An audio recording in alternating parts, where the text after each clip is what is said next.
તો સ્થાનિક સ્વરાજ્યના જંગમાં પૂરજોશમાં પ્રચાર ચાલી રહ્યો છે ત્યારે અમદાવાદમાં પણ નાયબ મુખ્યમંત્રી હર્ષભાઈ સંઘવીએ ચૂંટણી પ્રચાર કર્યો હતો, જ્યાં 4 વોર્ડમાં ભાજપના ઉમેદવાર માટે હર્ષભાઈ સંઘવીએ પ્રચાર કર્યો।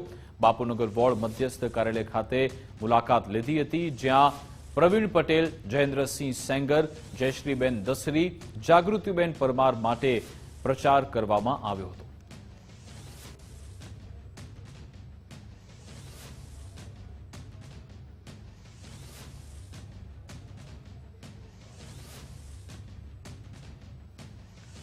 ચાર વોર્ડમાં ભાજપ માટે પ્રચાર કરવામાં આવ્યો, જ્યાં નાયબ મુખ્યમંત્રી હર્ષભાઈ સંઘવી પોતે મેદાને ઉતર્યા અને કાર્યકર્તાઓ સાથે સંવાદ કર્યો હતો।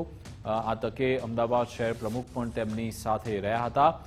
બાપુનગર વોર્ડ મધ્યસ્થ કાર્યાલય ખાતે તેઓ પહોંચ્યા હતા અને જ્યાં તેમણે કાર્યકર્તાઓ સાથે સંવાદ કર્યો, પ્રચાર પ્રસાર પણ કર્યો હતો। અહીંયા પ્રવીણ પટેલ, જયેન્દ્રસિંહ સેંગર, જયશ્રીબેન દસરી, જાગૃતિબેન પરમાર માટે પ્રચાર કરવામાં આવ્યો હતો। એક વિજય સંકલ્પ યાત્રા, વિકાસ સંકલ્પ સભા યોજવામાં આવી રહી છે, જે અંતર્ગત ભાજપે જે કાર્યો કર્યા છે, ભાજપ સરકાર અંતર્ગત જે કાર્યો કરવામાં આવ્યા અને આવનારા સમયનું જે મોડલ છે એ પણ રજૂ કરવામાં આવશે। અને આ તકે તમે જુઓ કે સાંસદ હોય કે પછી ધારાસભ્ય, નેતાઓ, પૂર્વ ધારાસભ્ય, પૂર્વ સાંસદ તમામ અત્યારે જોતરાયેલા છે। એક એક બેઠક માટે અહીંયા ગલીએ ગલીએ પ્રચાર કરવામાં આવી રહ્યો છે, તમામ મતદાતાઓ સુધી પહોંચવાનો પ્રયત્ન કરવામાં આવે છે। અમદાવાદના ભાજપના શહેર પ્રમુખ પિરિરક્ષા, તેમની સાથે નાયબ મુખ્યમંત્રી હર્ષભાઈ સંઘવી જે ત્યાં છે, બાપુનગર પહોંચ્યા છે, જ્યાં પ્રચાર પ્રસાર કરવામાં આવશે તેની શરૂઆત થવા જઈ રહી છે। 4 વોર્ડમાં ભાજપના ઉમેદવાર માટે પ્રચાર પ્રસાર કરવામાં આવી રહ્યું છે, જ્યાં પ્રવીણ પટેલ, જયેન્દ્રસિંહ સેંગર, જયશ્રીબેન દસરી, જાગૃતિબેન પરમાર માટે પ્રચાર કરવામાં આવ્યો છે। આજ અંગે વધુ વિગત સાથે અમારી સાથે નિકુંજ જાની જોડાઈ ગયા છે, એમની સાથે પણ વાત કરી। નિકુંજ, હવે અમદાવાદમાં પણ પૂરજોશમાં પ્રચાર ચાલી રહ્યો છે, ત્યારે બાપુનગર પહોંચ્યા છે નાયબ મુખ્યમંત્રી હર્ષભાઈ સંઘવી। અમદાવાદ મહાનગરપાલિકાની ચૂંટણીને લઈને નાયબ મુખ્યમંત્રી આજે અમદાવાદની અંદર ઝંઝાવાતી પ્રચાર કરી રહ્યા છે। નાયબ મુખ્યમંત્રી હર્ષ સંઘવી હાલ ઇન્ડિયા કોલોની જે મધ્યસ્થ કાર્યાલય છે તેના ખુલ્લું મૂકવાના ઉદઘાટન કાર્યક્રમ અને જનસભાને સંબોધિત કરવાના કાર્યક્રમની અંદર ઉપસ્થિત રહ્યા છે। મહત્વનું છે કે નાયબ મુખ્યમંત્રી આજે અમદાવાદ શહેરની અંદર 4 કરતા વધુ જેટલી જનસભા છે તેને સંબોધિત કરવાના છે અને સ્થાનિક સ્વરાજની ચૂંટણીઓ જેમ જેમ મતદાન નજીક આવી રહ્યું છે તેમ પ્રચાર પ્રસાર તેજ થઈ રહ્યો છે।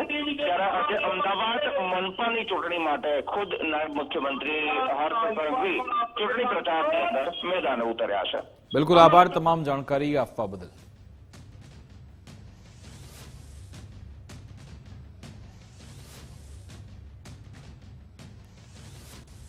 તો અમદાવાદ મ્યુનિસિપલ કોર્પોરેશન માટે ખુદ નાયબ મુખ્યમંત્રી હર્ષભાઈ સંઘવી મેદાને ઉતર્યા છે। અલગ અલગ નેતાઓ સાથે સંવાદ પણ થઈ રહ્યો છે, કાર્યકર્તાને પણ એમને સંબોધવામાં આવી રહ્યા છે, સાથે સામાન્ય જનતા તેમના સુધી પણ પહોંચવાનો પ્રયત્ન થઈ રહ્યો છે। વિકાસ સંકલ્પ સભા એટલે કે એ વિકાસ કાર્યોના સંકલ્પ સાથે અલગ અલગ સભાનું આયોજન અને હવે ત્યાં મહાનુભાવ તરફથી સંબોધનની પણ શરૂઆત થઈ છે। બાપુનગરના જે અહીંયાના જે એમના ઉમેદવારો છે એમના માટે પ્રચાર પ્રસાર કરવામાં આવી રહ્યો છે। આમ તો વર્ષોથી કોર્પોરેશનમાં ભાજપનું શાસન છે, પણ ઓર મજબૂતાઈથી ભાજપ અહીંયા આગળ વધે એ માટેના પ્રયત્નો કરવામાં આવે છે। ભાઈઓ અને બહેનો,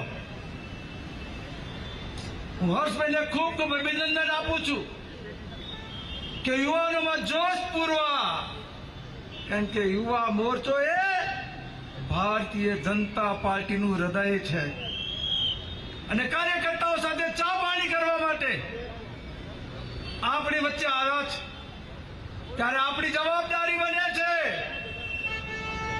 કે સંઘવી સાહેબ ચિંતા ના કરો, આપ જો યુવા નેતૃત્વ જયારે ગુજરાતને માર્ગદર્શન આપતું હોય ત્યારે અને નરેન્દ્રભાઈ મોદીના નેતૃત્વમાં ભારતીય જનતા પાર્ટી વિકાસના કીર્તિમાન હાંસલ કરતી હોય ત્યારે ઇન્ડિયા કોલોનીનો એક પણ ઉમેદવાર ઢીલો ન પડે, બધા જ સરખી લીડથી 10,000 કરતા વધુ લીડથી વિજયી બને એની ખાતરી આપવાનો અવસર આજે આપણી વચ્ચે હર્ષભાઈએ પૂરો પાડ્યો છે. તો તૈયાર છો ભાઈ ખાતરી આપવા માટે? તો પૂરી તાકાતથી બોલો. ઇન્ડિયા કોલોનીના 4 ઉમેદવાર, એ પંકજભાઈ હોય, ઘનશ્યામભાઈ હોય, જાનવીબેન હોય, મનીષાબેન હોય, 4 ઉમેદવાર જંગી બહુમતીથી જીતાડીશું. હર્ષભાઈ, પરિણામના દિવસે અમને ખાલી એક ફોન કરજો અભિનંદનનો. બોલો પૂરી તાકાતથી. ભારત માતા કી, ભારત માતા કી જય. જય શ્રી રામ.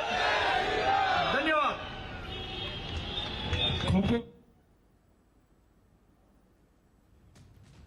તો અત્યારથી જ જીત માટે આશાવાદ વ્યક્ત કરવામાં આવ્યું. કહેવામાં આવ્યું કે અહીંયા હર્ષભાઈ સંઘવી કે જે યુવાનોમાં જોમ જુસ્સો પૂરો પાડવા માટે આવ્યા છે. જોકે અહીંયા હવે ફક્ત હર્ષભાઈ સંઘવીએ ફોન જ કરવાનો છે, કારણ કે એમને જીત મળવાની છે એવો આશાવાદ પણ વ્યક્ત કરવામાં આવી રહ્યો છે. અને સાથે સાથે જ્યારે આ કાર્યક્રમમાં હર્ષ સંઘવી પહોંચ્યા હતા, તેમના તરફથી પણ નિવેદન આપવામાં આવ્યું હતું. તેમણે ઘણી બધી વાતો કરી હતી. સાથે સાથે હર્ષ સંઘવીએ પોતાના હાથે કાર્યકર્તાઓને ચા પણ પીવડાવી હતી. જ્યારે પ્રચાર પ્રસાર અર્થે પહોંચ્યા ત્યારે કહ્યું કે ભાજપના સૌ આગેવાનોના સ્વાગત માટે હું આવ્યો છું.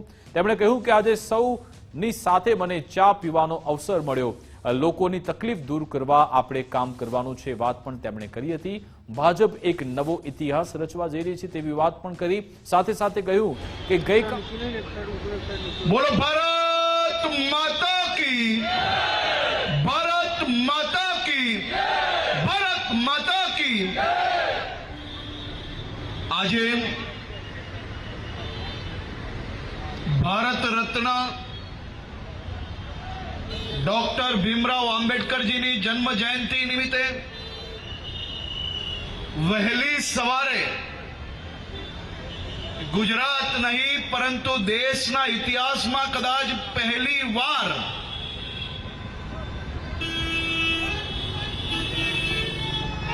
ગુજરાતના ખૂણે ખૂણેથી, ગામે ગામથી અનુસૂચિત જાતિ હોય, જનજાતિ હોય, આના અનેક આગેવાનો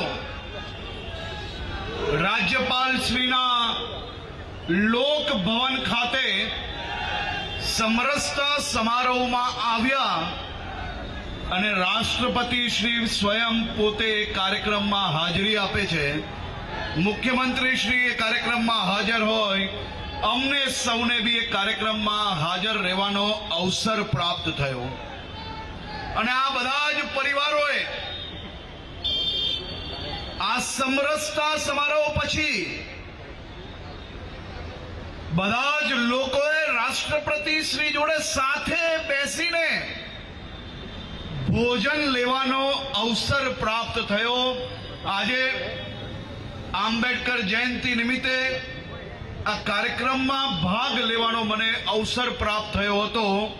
અને આ બધા જ લોકો જે દૂર દરાજ ગામોથી ગાંધીનગર આવ્યા હતા, બધાના ચહેરાઓ પર એક અલગ જ ખુશી જોવા મળી છે. આપણા સૌ માટે ખૂબ મોટી વાત છે. આજે ભારતીય જનતા પાર્ટીના કરોડો કાર્યકર્તાઓ માટે ખૂબ મોટો દિવસ છે. આપણા સૌ માટે ગર્વની વાત છે કે બિહાર રાજ્યમાં પહેલી વાર ભારતીય જનતા પાર્ટીના મુખ્યમંત્રી તરીકે કાલે શ્રી સમ્રાટ ચૌધરી શપથ લેવા જઈ રહ્યા છે. તે આપણા સૌ માટે ગૌરવની વાત છે. આવનારા થોડા દિવસોમાં જ આસામ હોય કે બંગાળ હોય, કેરલા હોય કે દેશના બીજા અન્ય રાજ્યો હોય, દેશની જનતાએ નક્કી કરી લીધું છે કે ચારેય દિશામાં કોઈ બી રાજ્યમાં આ તમામ જગ્યાઓ પર ડબલ એન્જિનની શાસનની તૈયારીઓ થઈ ચૂકી છે. ડબલ એન્જિનની સરકાર આવનારા દિવસોમાં બંગાળ હોય કે કેરલા હોય બધી જ જગ્યા પર આપણે નજરે પડી રહી છે. આજે ઇન્ડિયા કોલોની વોર્ડના સૌ ઉમેદવારોને હું અભિનંદન આપવા આવ્યો છું અને પૂર્વ કોર્પોરેટર શ્રીઓનો આભાર માનવા આવ્યો છું. આ ભારતીય જનતા પાર્ટીના મારા અહીંયા બેઠેલા અનેક વડીલ કાર્યકર્તાઓ જેમને વર્ષોથી આ વિસ્તારના લોકોની સેવા કરી છે. ગમે તેવી પરિસ્થિતિ હોય, કોરોના હોય કે પછી ભારે વરસાદ હોય, ગરમી હોય કે ભયંકર ઠંડી હોય, આ ભારતીય જનતા પાર્ટીનો કાર્યકર્તા એ પોતાના પરિવાર જોડેના તહેવારોને ત્યાગ કરીને આ વિસ્તારના લોકોની જે તમે સેવા કરી છે ને તેની જ બદૌલતથી અહીંયા કોર્પોરેટર હોય, ધારાસભ્યશ્રી હોય કે સાંસદ હોય, આ બધા જ લોકોને મત ક્યારે મળે? જ્યારે મારા ભારતીય જનતા પાર્ટીના વડીલોએ પોતાના વિસ્તારની અંદર પોતાના બૂથમાં આવતી સોસાયટી અને ત્યાંના નગરજનોની સેવા કરી હોય તો એના જ વિશ્વાસ પર, એની જ ઇજ્જત પર આ બધા જ ઉમેદવારો એક પછી એક ચૂંટાય છે. અને ચૂંટાયેલા ઉમેદવારો એ આવનારા દિવસોમાં ભૂતકાળથી વધુ ઝડપથી, વધુ તાકાતથી આ વિસ્તારના નાગરિકોની સેવા કરશે. બધા તૈયાર છો ને ભાઈ? કારણ કે કોર્પોરેટર બનો એટલે નેતા નથી બનતા. ઘણા લોકોના મગજમાં એમ હોય કે કોર્પોરેટર, ધારાસભ્ય, સાંસદ કે મંત્રી બની જઈએ એટલે નેતા બની જઈએ. નેતા ક્યારેય હોદ્દાઓથી નથી બનાતું. નેતા ત્યારે જ બનાય જ્યારે તમારા વિસ્તારમાં આવતા નાગરિકોના દુઃખમાં તમે એમનો અવાજ બનીને ઉભા રહો અને તેમની સમસ્યાઓનું નિરાકરણ લાવીને તેમને દુઃખમાંથી બહાર લાવવાનું કાર્ય કરો. કોર્પોરેટર બની જવાશે, પણ કોર્પોરેટર બન્યા પછી રાત્રે 2 વાગ્યા કે 4 વાગ્યા છે ને ફોન આવ્યો તો આટલા વાગે મને ફોન કરાય, એ શબ્દને એ લાઈન ભૂલી જજો.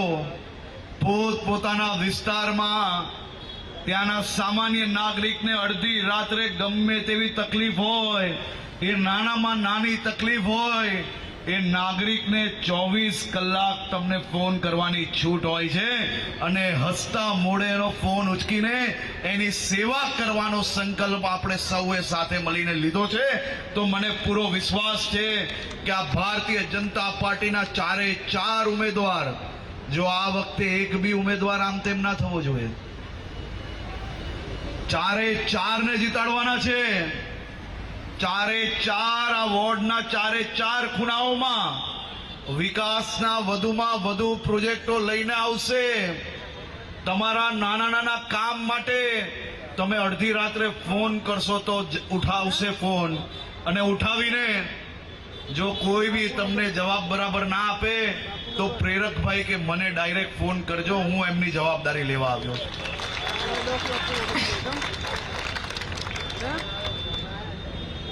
અહીંથી જ્યાં નજર થાય ત્યાં 4 તરફ ભગવો લહેરાય છે. હું અમદાવાદના રસ્તેથી જ આવતો હતો. અહીંયા પહેલી કાર્યાલય પહોંચતા મેં જોયું